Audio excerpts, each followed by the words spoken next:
numbers of other founding fathers and early American political leaders also declared that America was guided by or founded on Christian principles. Among those making such declarations were Elias Boudinot, a president of Congress during the Revolution, and signers of the Declaration Charles Carroll, John Hancock, Benjamin Rush, Stephen Hopkins, and Samuel Adams.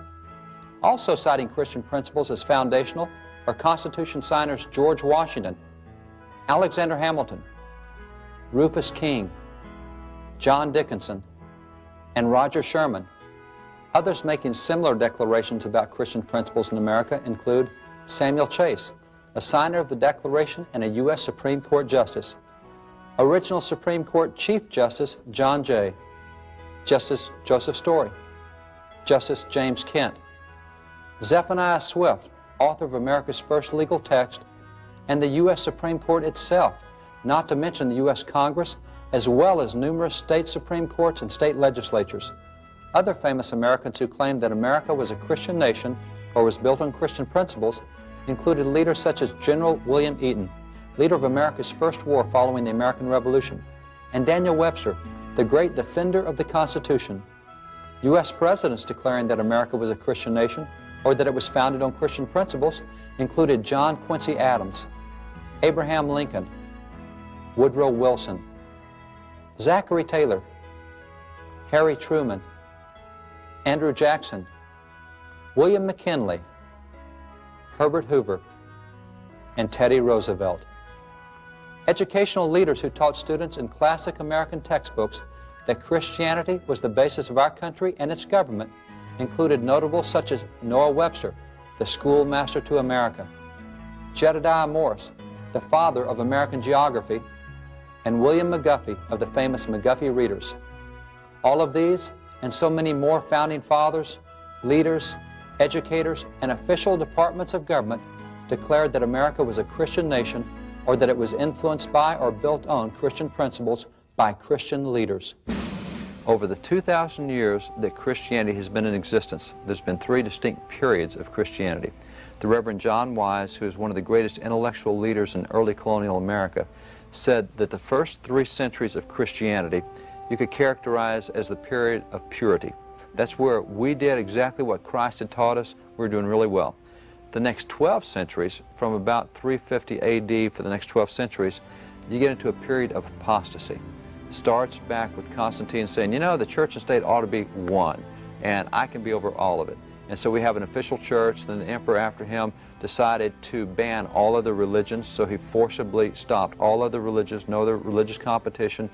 John Chrysanthemum, an early bishop, said, you know, the state is not complete until it bows its knee to the church. And so we get into this thing of the two going together. Right. And at that point in time where the church becomes a state and the state becomes a church, that's where you get all the atrocities. That's that period of apostasy. But then you get into the last 5 centuries, which is the period of Reformation. That's where we said, no, it's time to get away from traditions. Let's go back to what Christ taught. Let's go back to what those first 3 centuries represented, a period of purity. And over the last 5 centuries, and by the way, when we speak Reformation, today we have a really lousy view of Reformation. We think Reformation is Protestants versus Catholics, and that's not it at all. The Reformation came out of the Catholic Church. It was Catholic priests, Catholic monks saying, let's go back to the Word of God. And then when Henry VIII started the Anglican Church, it was Anglican priests and monks saying, let's go back to the Word of God. It was people saying, let's go back to God's teachings. Now we have a tendency today to say, Martin Luther, that's the Reformation. He nailed the 95 Theses up in 1517, that's the Reformation. Reformation started 200 years before Luther was on the scene. Wow. You have Tyndale, who's the morning star of the Reformation. And what happens is the Reformation says we need people to read the Word of God again. Started back in the 1300s with voices saying, let's get back to the Scriptures. And it was not a single individual as Luther.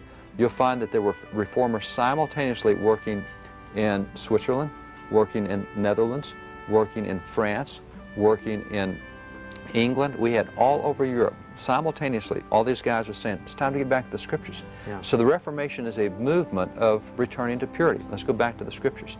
Out of the Reformation, and by the way, you will also find that the Catholic Church ended up adopting so much of what the Reformation advocated at a slower rate because they resisted but so did the Anglican Church resist. So that's where you come up with a Protestant denomination. These are the guys who wanted it to happen faster, so they just kind of started their own group.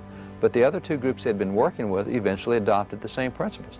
So the Reformation moved really all of Christianity back to a much more biblical position. A closer look into our nation's history reveals surprising and irrefutable evidence of the Bible's influence on our founding fathers and our nation's Constitution. But does a biblically inspired Constitution make America a Christian nation? And is there a place for the Bible in today's society? Discover our nation's godly history in the American Heritage series. America, this is your heritage.